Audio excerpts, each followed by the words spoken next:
Hey everyone, this is Jimmy Cook, Director of Production and Publishing for Vineyard Worship UK and Ireland. We release new music on the first Friday of every month. The Hidden Place is Vineyard Worship's monthly single for September 2020. This song explores the deep work of formation and transformation that can only happen in the hidden place with God. The record features renowned Vineyard Worship leader Samuel Lane, whose powerful vocals lift the beautiful lyrical landscape to another level of meaning and personal experience. In the hidden place, I can be myself, I'm safe, and I feel no shame. I'm secure in your embrace, all the striving ends. I don't have to bear the in the hidden place where you speak to me.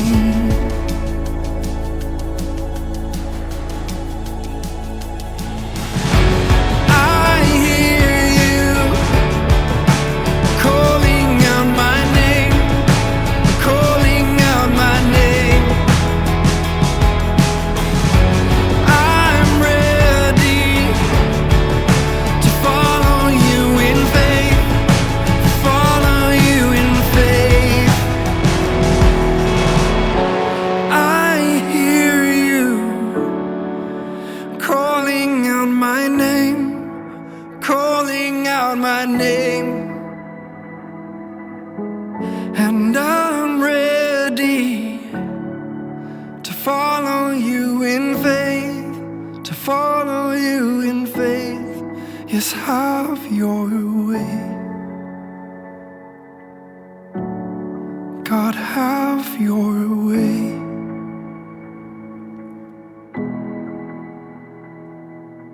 Check out The Hidden Place and all of our singles wherever you listen to music.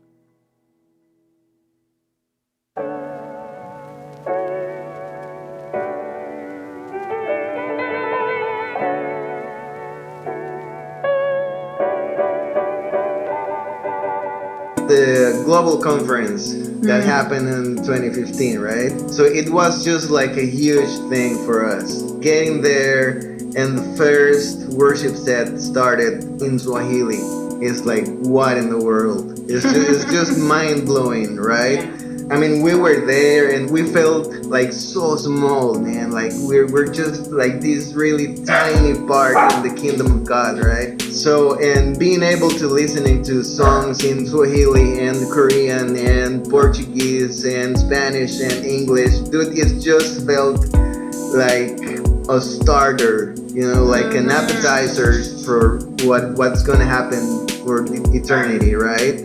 So I think if we pursue those things, we're gonna be closer to what God wants us to do, not just as a local church, not just as a community, but as a whole body, right? The Ferment. You're listening to the Ferment podcast, conversations about worship and transformation. Today's guests are Michael Ureña and Mariella Solís, worship leaders at La Viña del Este in San Jose, Costa Rica.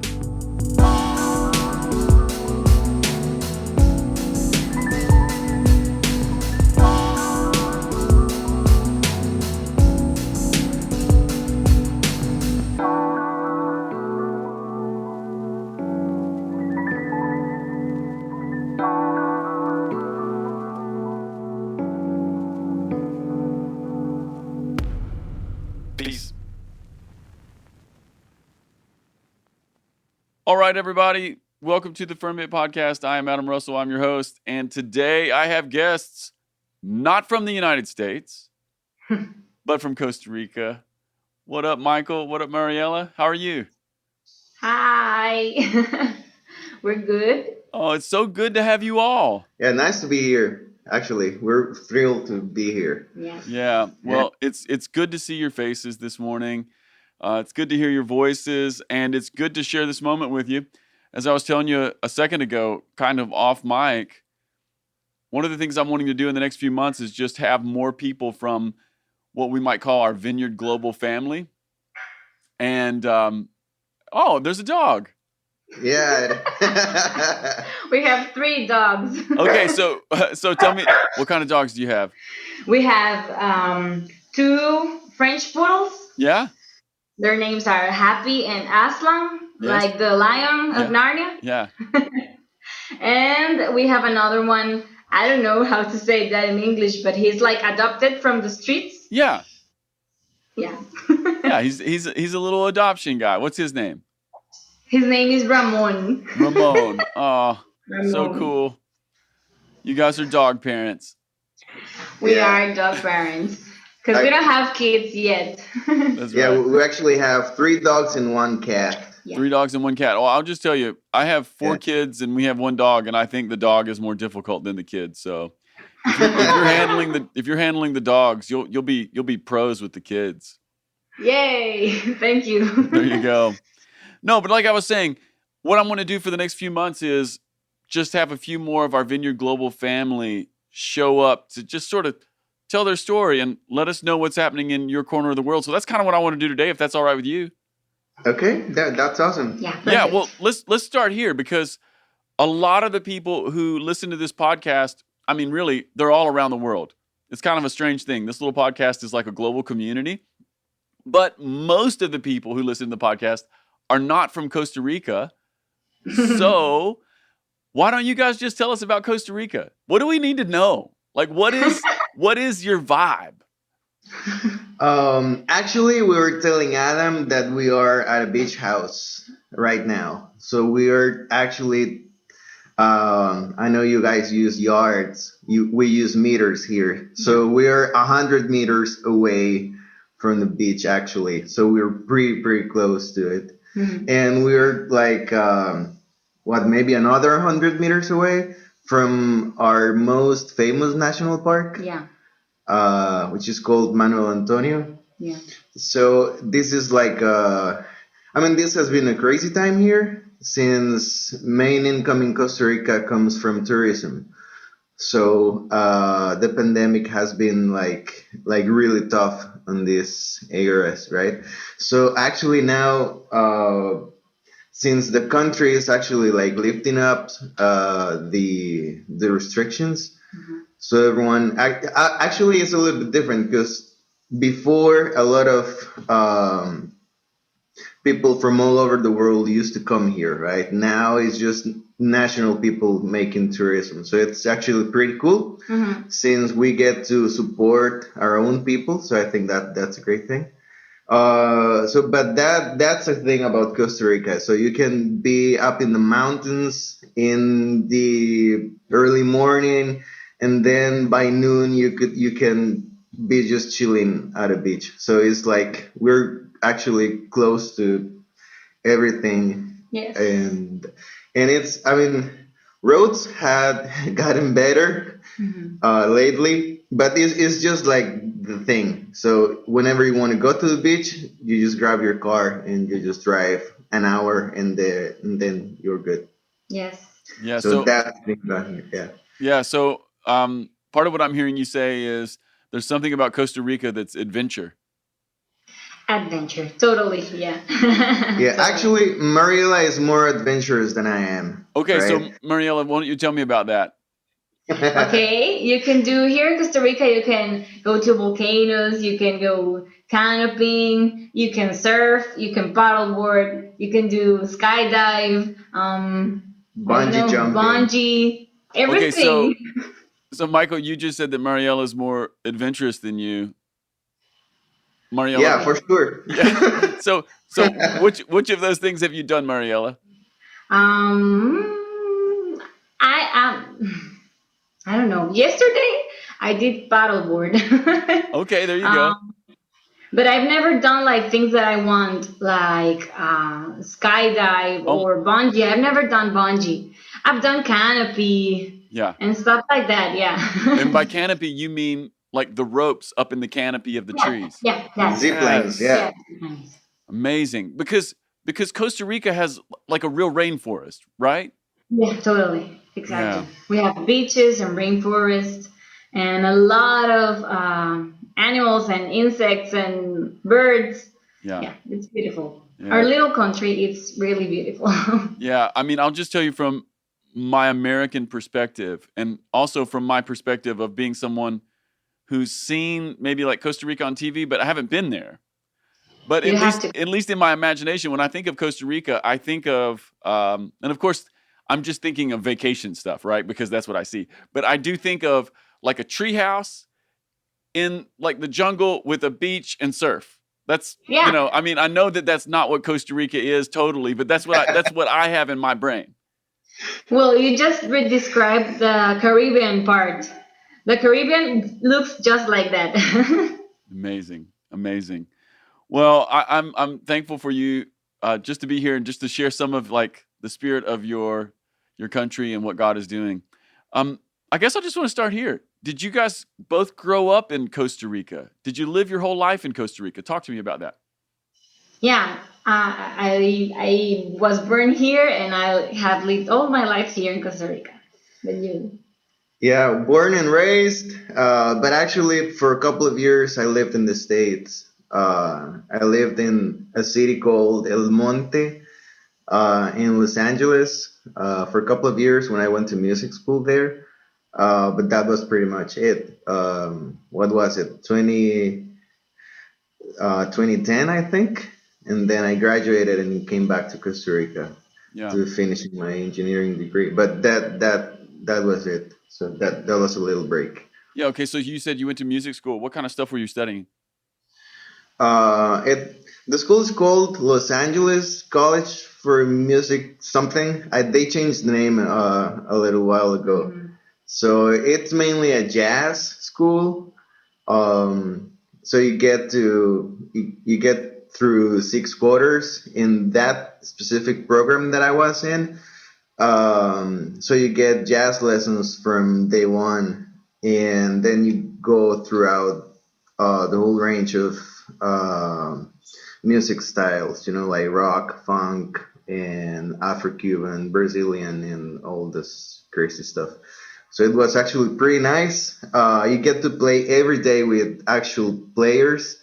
So in the classes, you got to not only see the teacher playing, but actually playing with some other musicians. So it actually was a great experience. In that sense, since you're playing so much with people, then you grow a little. a little faster than just practicing on your own. Yeah. So it was actually a great experience. Yeah. Yeah. It's funny how much, and we'll just talk about this maybe for a second here. It is funny how much music is contextual. Like you can learn your parts in your bedroom. Yeah. You can practice. Learn your scales, learn your parts, learn a song. I'm using air quotes here. Yeah. But it is something different when you play with other people, and it does grow you up in a different way, doesn't it? Yeah, it totally is. Like the interaction between people is just, and maybe that's the thing I love about jazz music. You get to interact with everyone. Communication. Yeah, it's like listening a lot to whatever the other people are trying to say. And I just love jazz music a lot. So yeah, that's great. Well, let's not leave this for a second. Michael, talk to me about your love of jazz music. Is that something that started early, or did you find that later? Actually, I'm a drummer, mainly a drummer, right? So I started playing drums when I was 18. So I started a little late, if you can say that, ever.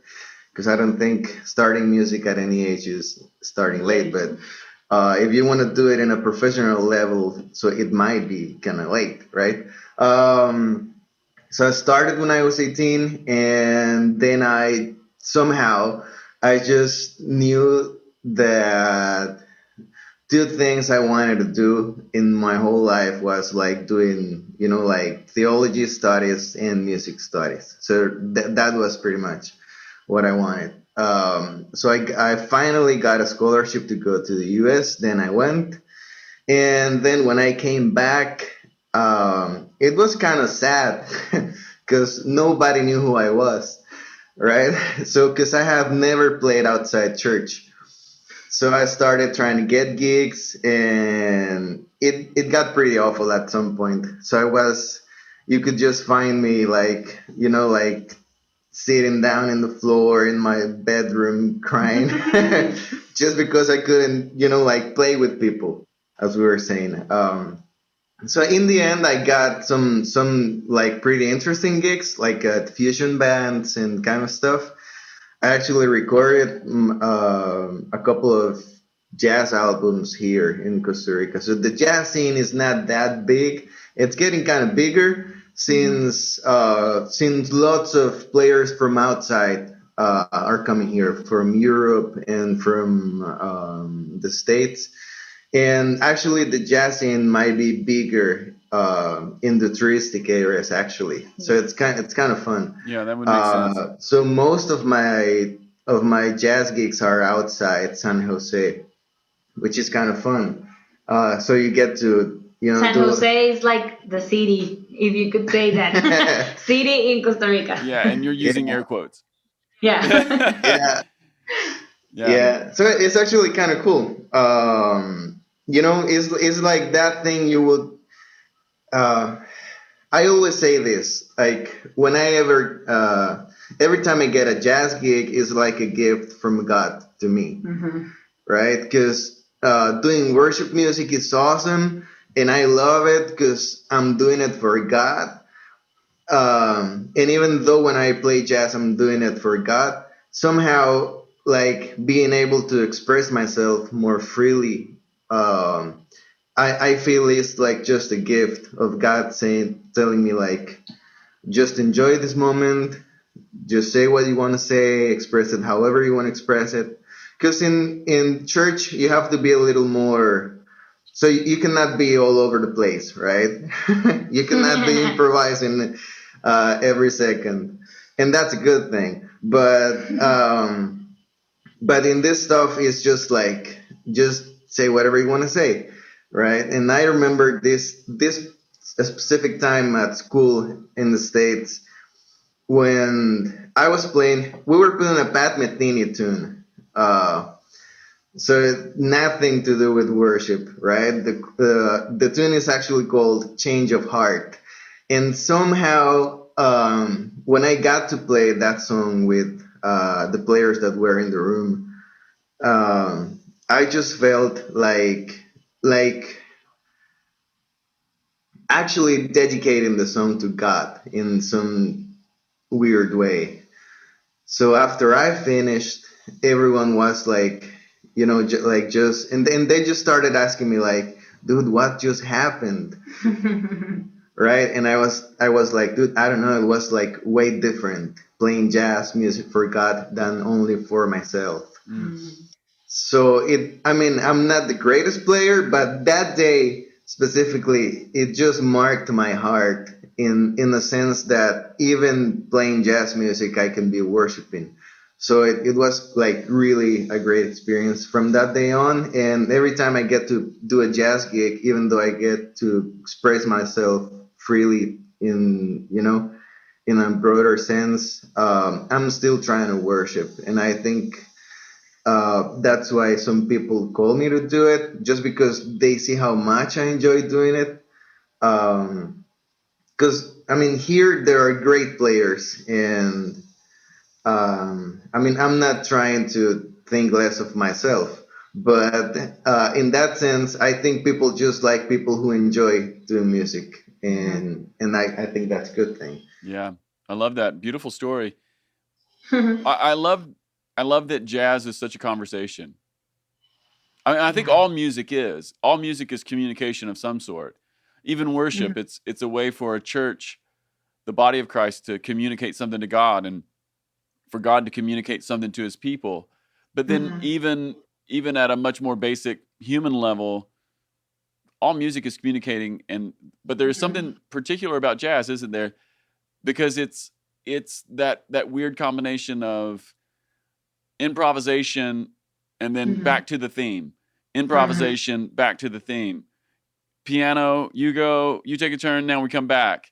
Sax player, you take a turn, back to the theme. Drummer, why don't you have a turn? Back to the theme. So there's that sense in which the band is talking. I'm using air quotes again. The band's talking, but then there's that communication between whatever's happening with the band and the audience, and it's a beautiful metaphor for our whole life. Yes. Yeah, it is. Well, maybe I can just switch gears here for a second. Mariella, why don't you talk to us about your music history? Did you grow up in church? Did you grow up being a part of the worship band, leading worship? Yeah. Talk to us about your story a little bit. Okay, yeah. I grew up at a church. I was born in a church. Well, not literally, right? But I was raised in a church. And since I was like 5 years or very little, my dad plays the guitar. So at home, we sing a lot. We sing all day long, every night. We sing worship songs and some like lullabies, or I don't know, songs for kids, right?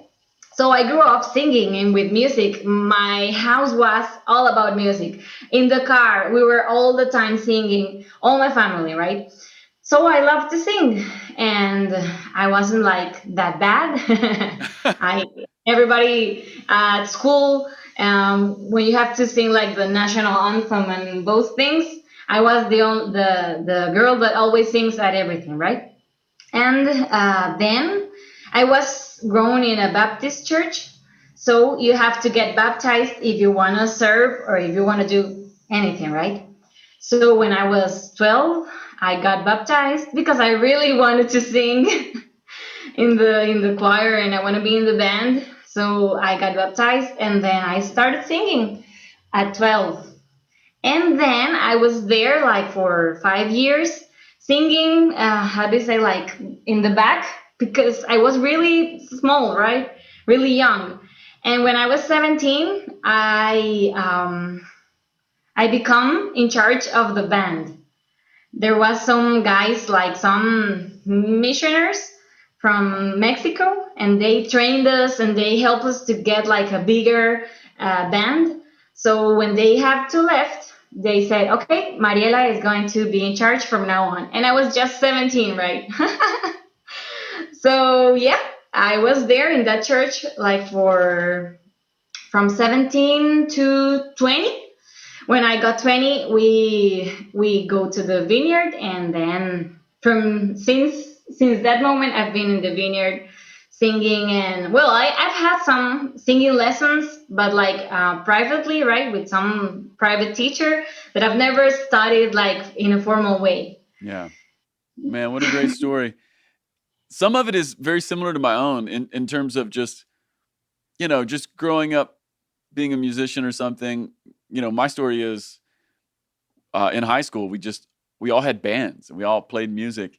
And somehow a few of us ended up basically being the worship leaders in the worship band at our Vineyard church, and we were in charge. Of course, we were like 17 and 18. We know nothing. We literally know nothing. But the leaders and the pastors put us in charge. And I look back on it and think that is so crazy, but it was such a huge marker in my own life. And I hear that in your story too. It's like shaped who you are. Exactly. Yeah, I forgot that part. At high school, where I went to a Christian high school, and all my friends from high school, we were all musicians. We were like 10 people, and we were all musicians. So at the recess, we were all the time playing music, worshiping together, and it was really, really beautiful time. And so at high school, we had like these celebrations or like worship times for all the high school, and our band, my friends and I, we were the one that leads that moment. So it was really, really beautiful time.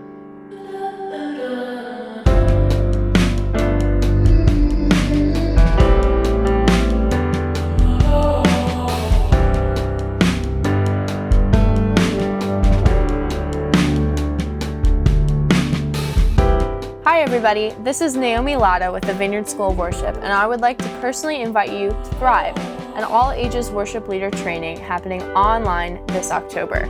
Each session is designed to equip worship leaders serving their local church and is soaked in kingdom values and practice. brought to you by instructors from all around the world. We invite you to join us and challenge you to grow with us as we learn how we as worship leaders can become non-anxious presences both on and off the stage. Thrive consists of 6 sessions in October, all 2 hours each. You can attend live and participate in live discussions, or you can choose to audit the course and learn at your own pace. We also offer add-ons if you are interested in songwriting coaching, spiritual direction, and more. Visit vsow.org to register and use the code FERMENT15 for 15% off your registration. This training is all ages, so invite yourself, invite your friends, invite your youth group worship team, and we can't wait to see you in October.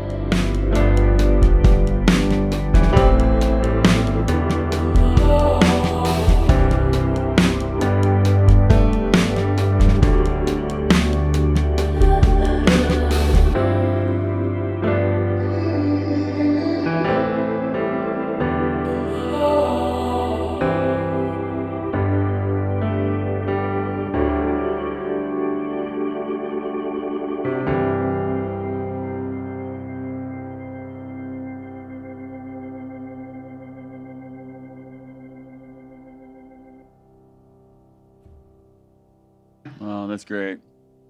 Well, let me talk to you about Costa Rica again, and maybe this is a good question or maybe it's a dumb question. I don't know. Is there a Costa Rican sound or rhythm? And I don't know if I'm articulating this well. I'm going to try. Okay. I just know, and I haven't been to Costa Rica. It's like I said, I've been to Peru, I've been to Brazil, I've been to a couple other places in South America, and I'm uninitiated in some ways, still very much an outsider. But I know that there are certain sounds and certain rhythms that seem geographic in Central and South America. Like there's this Peruvian beat, and I don't know if it's all over South America, but it is anywhere in Peru. It's this I mean, it's just everywhere. And I'm just wondering, is that same sort of thing happen in Costa Rica? Is there a rhythm? Is there a sound? What is it? Can you talk to us about it? Okay, first, to talk about that, we have to say something like some history from our indigenous people, Yes. right? Costa Rica is, there wasn't like people from here, autóctonos, how could I say that? Okay, like the Incas or the Mayas, Yes. or the, right? We Yes. don't have that because Yes. Costa Rica was like a passing through. Yeah. Yeah. So we don't have like a really big culture of indigenous people. Yes. So like the Incas or the Mayas, they have like a really big culture, and you can see like all what they did, right? Yeah. So I don't know if we have something that strong, but Yeah, it's kind of weird because culturally we're very influenced by the States, by the United States, actually. Okay. So most of our parents, and I always hear my uncles and aunts talking about Led Zeppelin and Pink Floyd and all this kind of stuff. So it was just that. So people here love all the British stuff and the American stuff, and that's pretty much what it is. But culturally, there's a beat that is called the tambito. Tambito. Tambito. It's actually like just the thing you were doing, Yeah. just a little bit faster. Okay. So throughout this whole region, do it. Yeah, wait. Yeah, play it. Throughout this whole region, there's a lot of 6/8, like waltz kind of thing. So so we actually dance to it, and whenever we celebrate, like Independence Day or some other stuff we celebrate, there's always like this traditional dance that we do, and it's always danced around that rhythm, which goes like this. One, two, four.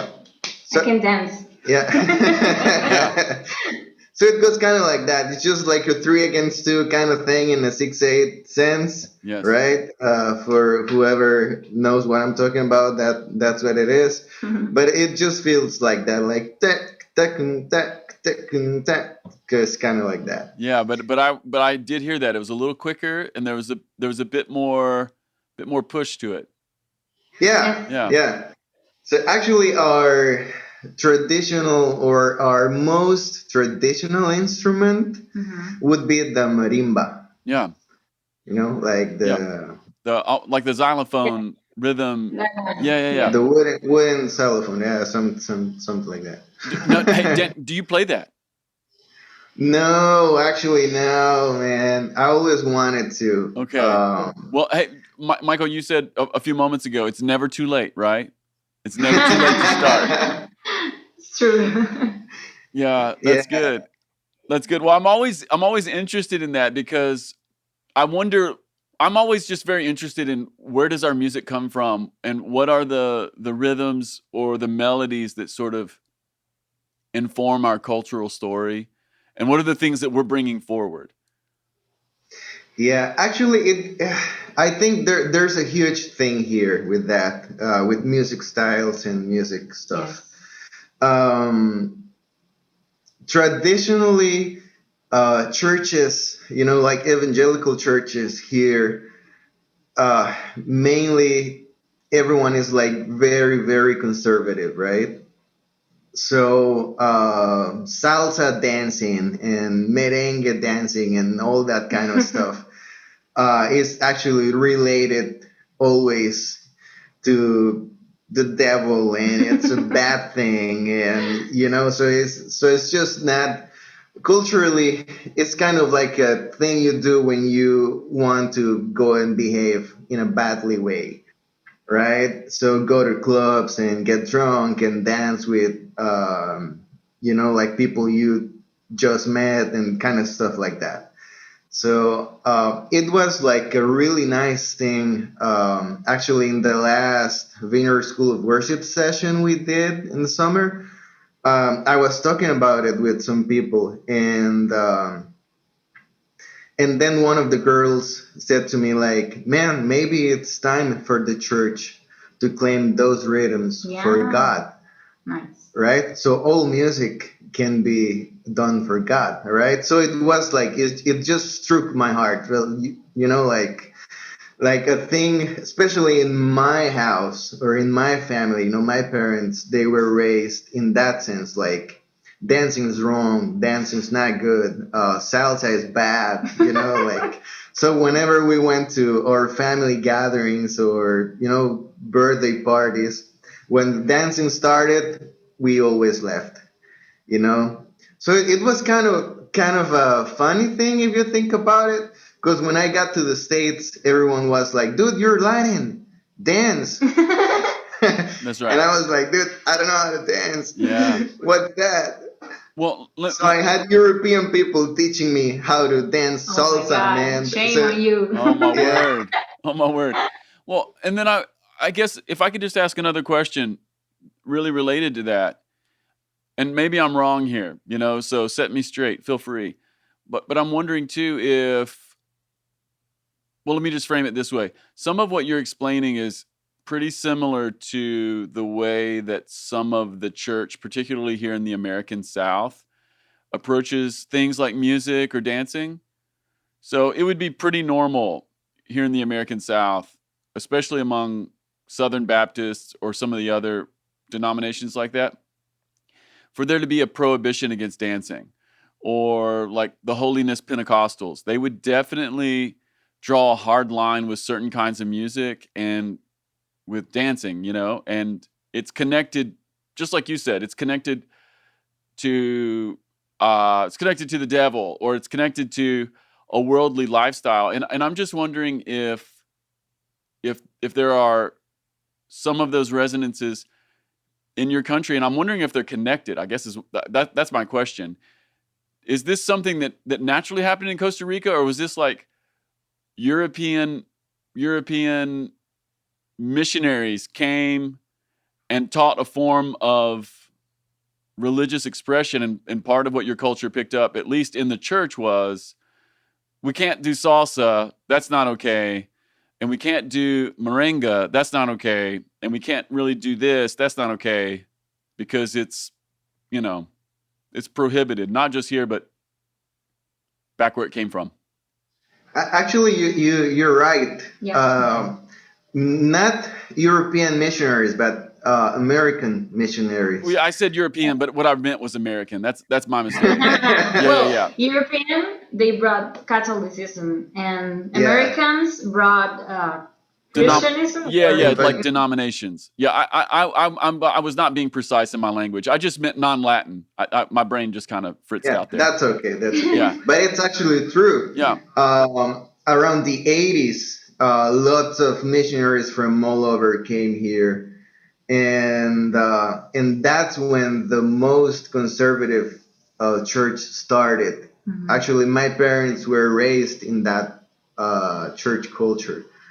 Mariella's parents also were raised in that, but they were a little bit more open to it. My family is different because my family, my dad and my mom, both of them, they are from the coast. They are from the beach, right? They live actually right here where we are. They were raised and born here in Quepos, in the coast. So that makes them different because they have like this, I don't know, this taste, this something different with music and with everything. So even though they were Baptist, like really conservative Baptist, they love music, they love dancing, they teach me how to dance, they taught me how to dance and everything. I don't know, my family was a little bit different than Mike's. Yeah. Yeah, there's that tension, and I hear that in your all stories, and that's something that I resonate with, because sometimes in an effort to I think in an effort to make a clear distinction or a clear identity as to what it means to be a Christian or what it means to be a part of the church, sometimes the church, shows up as against culture.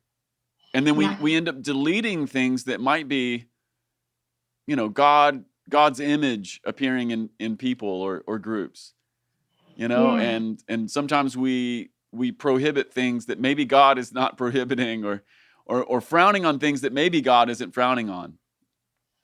And that's totally. Yeah. I hear that in your story. Well, okay, that brings up something else, because I was actually talking with Edgar King about this a few weeks ago. Edgar's from Kenya. So this is kind of a similar conversation. And I want to talk to you about this. Edgar and I were talking about the song Waymaker. Uh-huh. Okay, you guys know the song Waymaker, right? Yeah. Okay. We do. It's around the world. Okay, here's what's interesting. We were talking about how, for the most part, especially in the last 30 or 35 years, with the growth of what we might call worship music, or I hate to use the term worship industry, but sometimes it's the only term I have. But you know what I mean? Yeah. The song factory, most of the time for the last 35 years, songs have maybe started and gotten traction either in the United States or maybe to a slightly lesser degree in England, and then kind of like propagated their way through the world. And, big songs get translated into Spanish. Big songs get translated into all kinds of languages, German and French, and then all kinds of tribal languages in Africa and things. But then this song Waymaker shows up, and it kind of represents something very, very different, which is, this is a song which was written in Africa, and now it comes to the United States, and we sing it, and you guys probably sing it, or if you don't, you know it, and you probably know people who do sing it. So I'm just very interested in that dynamic and how that feels to you as Latin people. Like, I'm just wondering, does this represent something in the world now where maybe the river doesn't just flow in one direction, but maybe the West, and by West I just mean European, United States, that kind of thing. Are we ready to receive from our brothers and sisters somewhere else? I don't know. I'm just interested in your thoughts on that and how you feel. Wow. Man, that's a deep question. Yeah. So there was a pause, right? I just want to say something about Waymaker song. Just because it's funny, and you can cut this out later if you want. They're all cool. Yeah.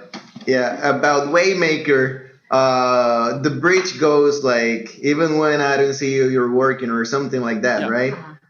So the way someone translated, whoever first did it, in Spanish, the word working can be translated as two different words. So one can actually mean working, and this might be just a Costa Rican thing, but the word they use instead is actually what we use here when you want to go number 2. Oh my gosh, get out of here. Get out of here. You talk about changing the song. Yeah. So, dude, it's just weird, and they sing it throughout the whole Latin American region, and I just can't sing it, that part specifically. That is the best thing I've heard in a minute. You're just putting your finger on the peculiarities of language, right? Yeah, Exactly. It's so interesting because we all do have particular ways of saying things, and the more particular a geographic region, the more particular that group of people is with their language. Even if we're speaking the same language, there's insider ways of talking. Yes, exactly. That's hysterical. And about that thing, that the specific question you did, man, it would be my dream. I've been thinking about it for a couple of months, actually. Before listening to what you were talking before. So we get a lot of songs from everywhere else.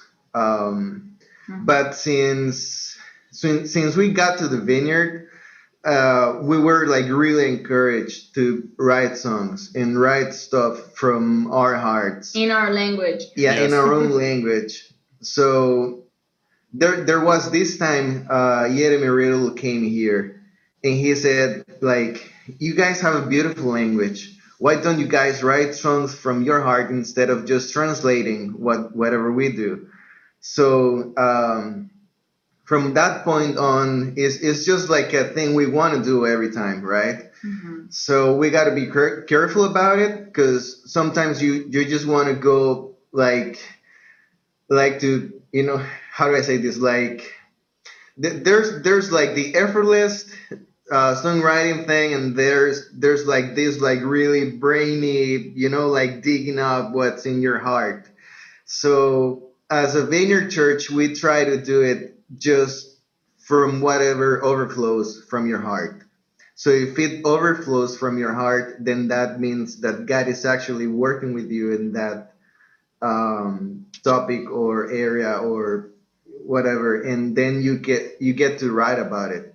So like a couple of months ago, I was just thinking, and talking to myself about it, and just like how cool it would be for a song to be written in Spanish and then translated to the rest of the world.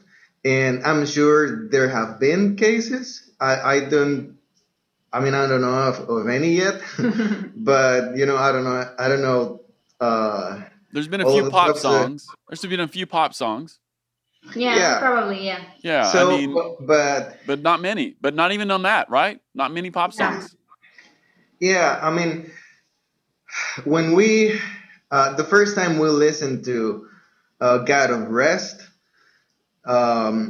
it was like, dude, wow, this is doable, right? Like starting to do like Spanglish kind of stuff, right? So it's actually pretty relevant to lots of people. Even here in Costa Rica, lots of people, as we said before, we have a lot of influence from from the States. So lots of people speak English, and lots of people love this Spanglish kind of stuff, right? Yes.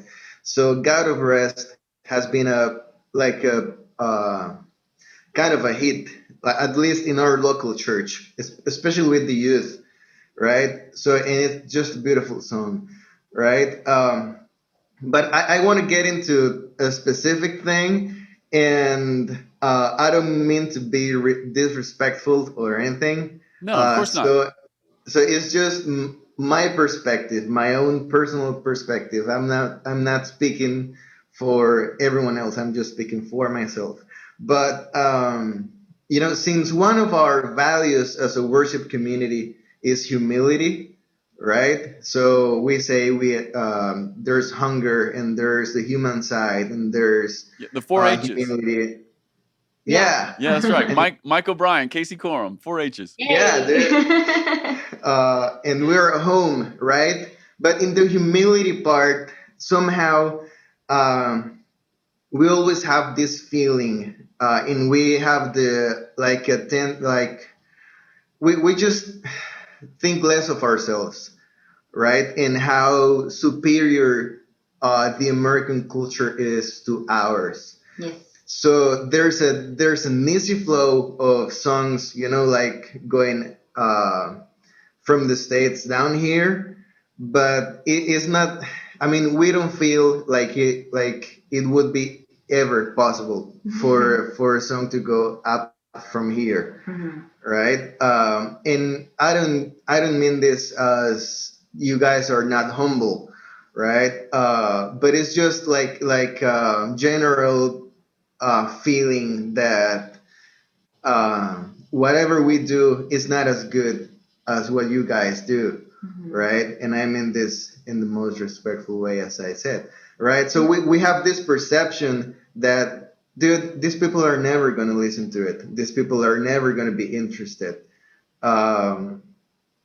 So, I mean, I don't know if it's just a thing we have to break, if it's even a spiritual thing we have to pray over, man, and just fight for it. Just because we are family, we're home, right? As the other age says. Yeah. So we can learn from each other. I mean, and that's like a huge thing for me. So it would be, as I said before, it would be the dream of my life, like to listen to some stuff, like to listen into, like just open up Facebook and see a live streaming from whatever church in the States and listening to them singing a song from us or from, whoever in Spanish translated to English. That would be a dream, I think. Well, number one, I just want to say, hey, thanks for telling that story. Number two, thanks for sharing your honest thought. Like, we need to know that. But number three, I think there's a lot of people who resonate with that in Central America and South America, but then also in North America. And, I just want to say, I don't know how we're going to fix all that, and I don't know how that's going to happen, but I actually do think that one day it will happen. Yeah. I mean, that's a small dream of my heart too, is that whatever it is to be a songwriter in the church, and whatever it is to be someone who's trying to give language to the church, to speak to God and to share their heart with God, that we could somehow figure this out in a way, or maybe God could help us, but we could somehow receive the gifts that our brothers and sisters around the world have to offer as well. Yeah. I have this, I think I have the idea. There's like a group, a worship band here that is like a little famous, right? It's called Fuego. Okay. Yeah. And I think they have some songs that are translated and singing in the States. I think like one or two. I think your brother knows the version in English, and they're singing in some church in the States. Beautiful. Yeah. Beautiful. It's like a start, right?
Here's the thing that I do know, though, and I just want to say this.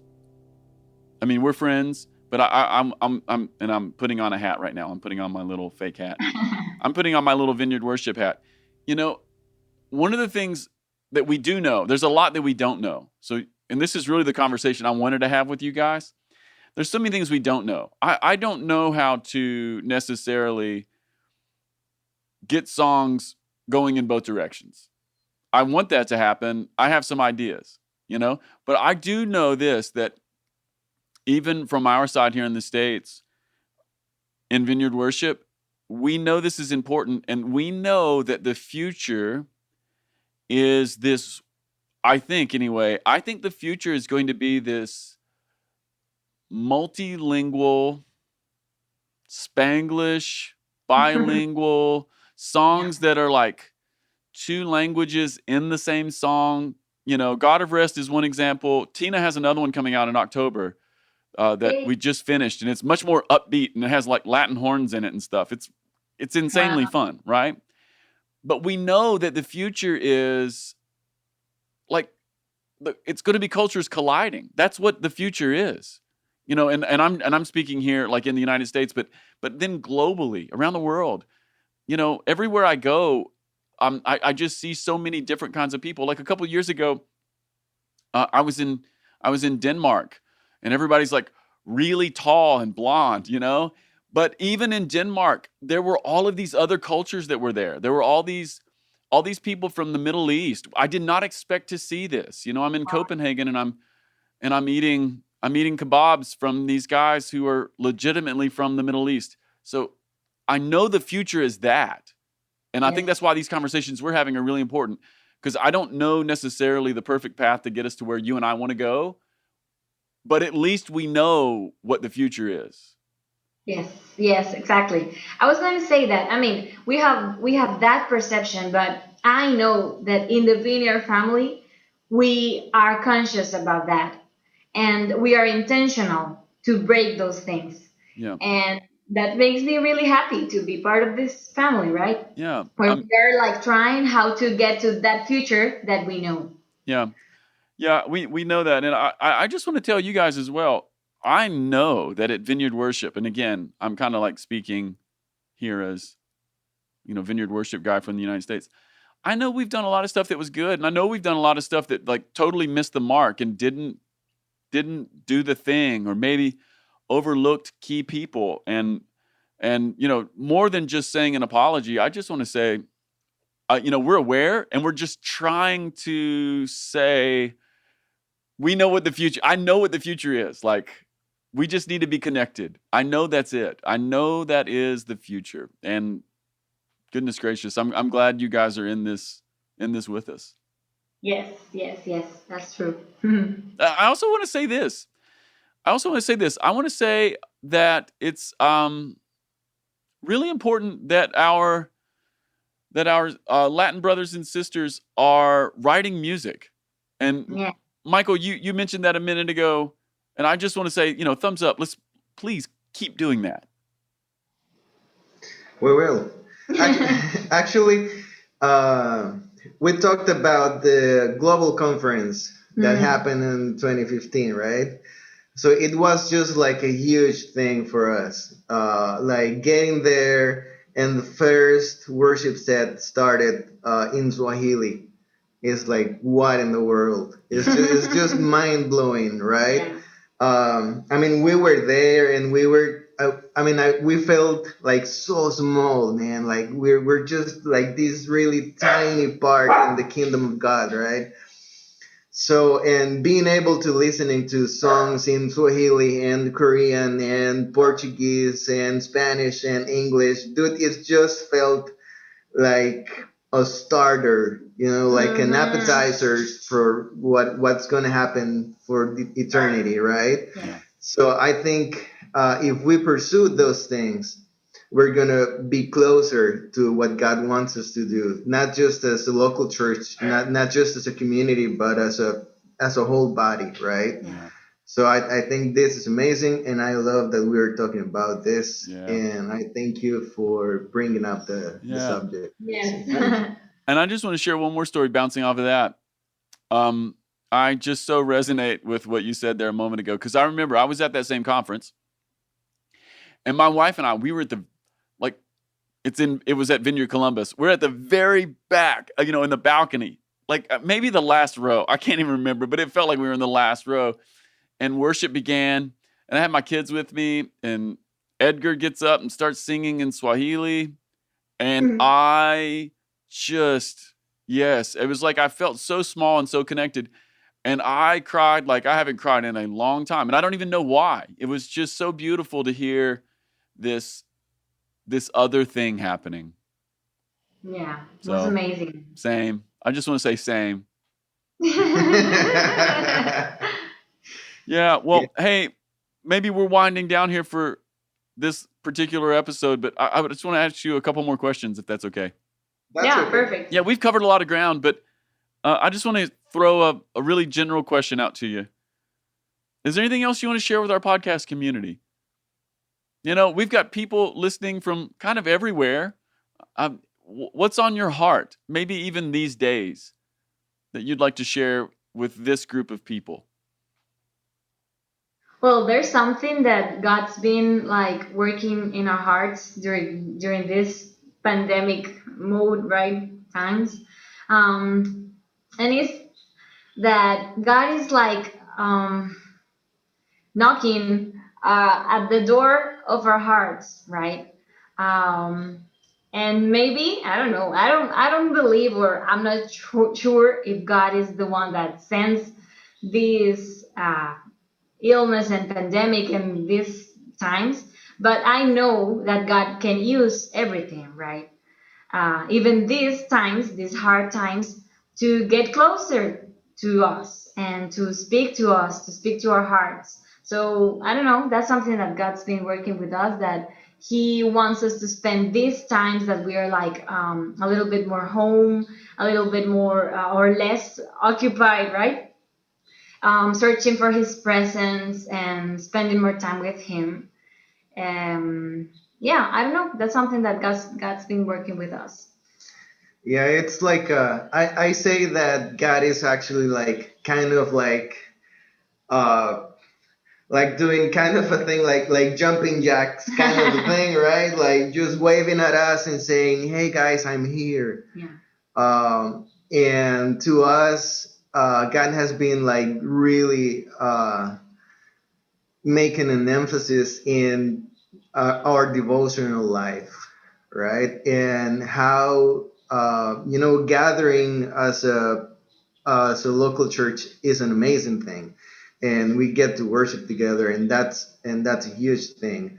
But we're just feeling like God is saying, like, doing it at home, just in intimacy with me, it might be even bigger than that.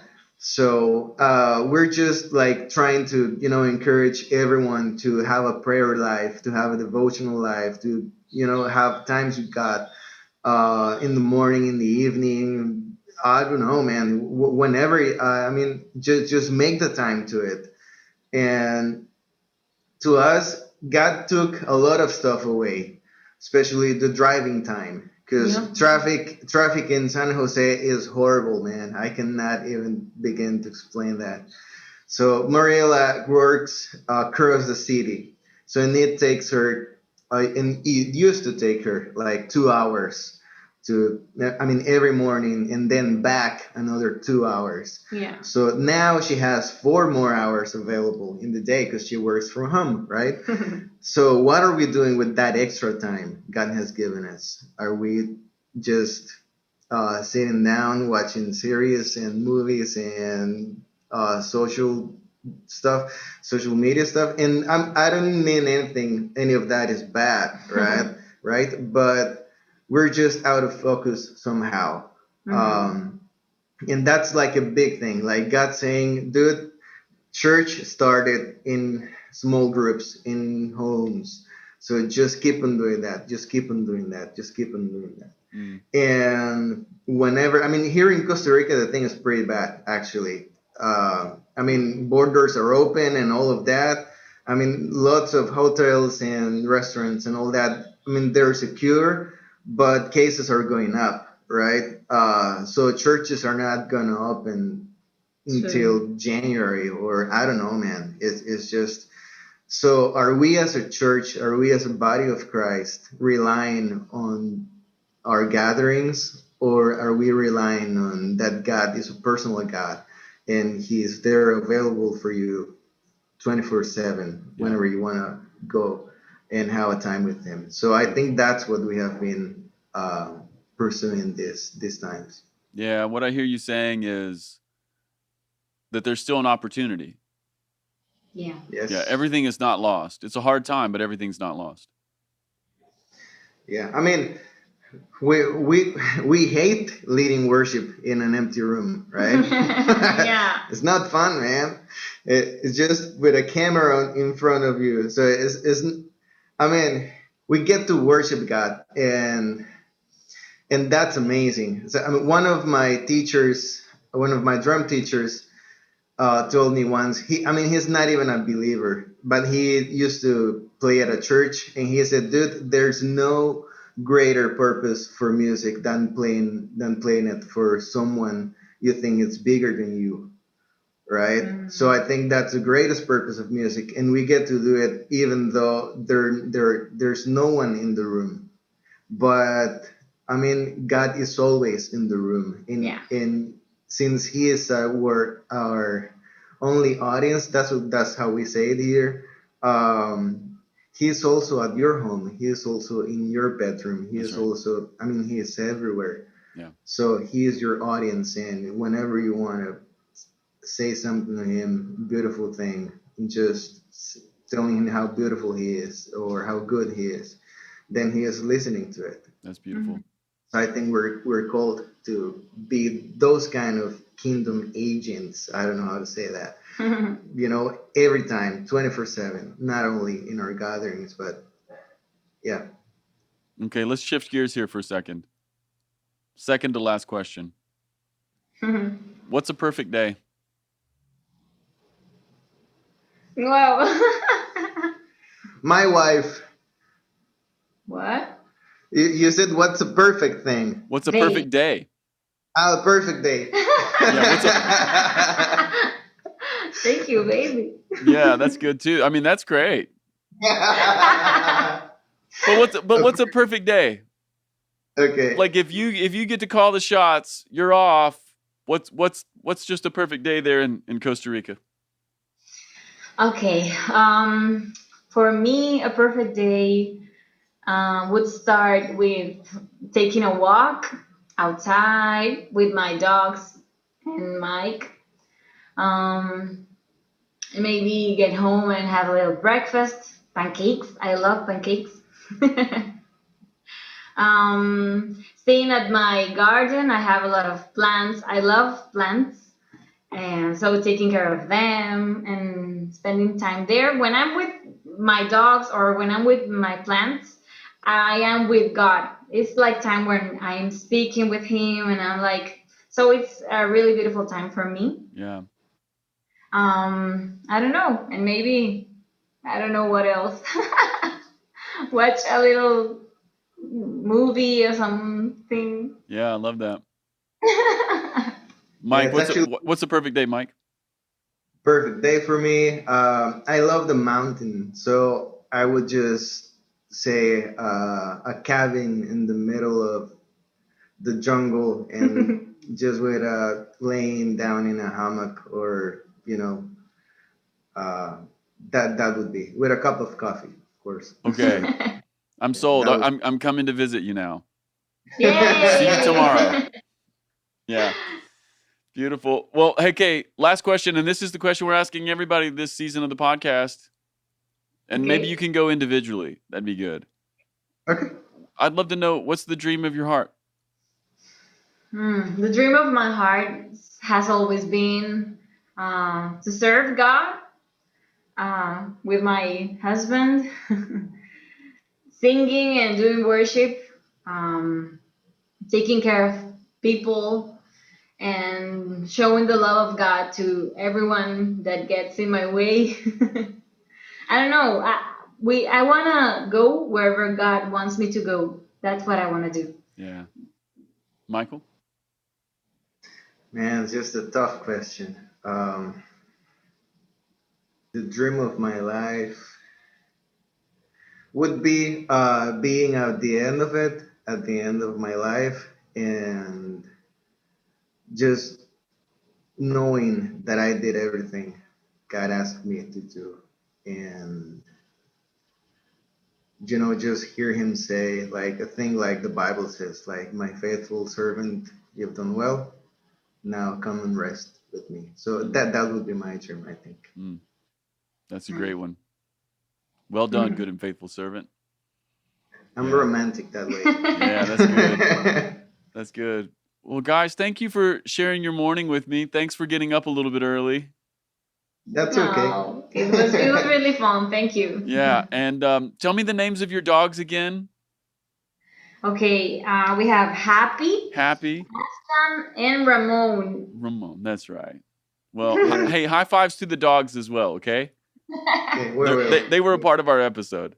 Yeah, totally. All right, guys. Peace.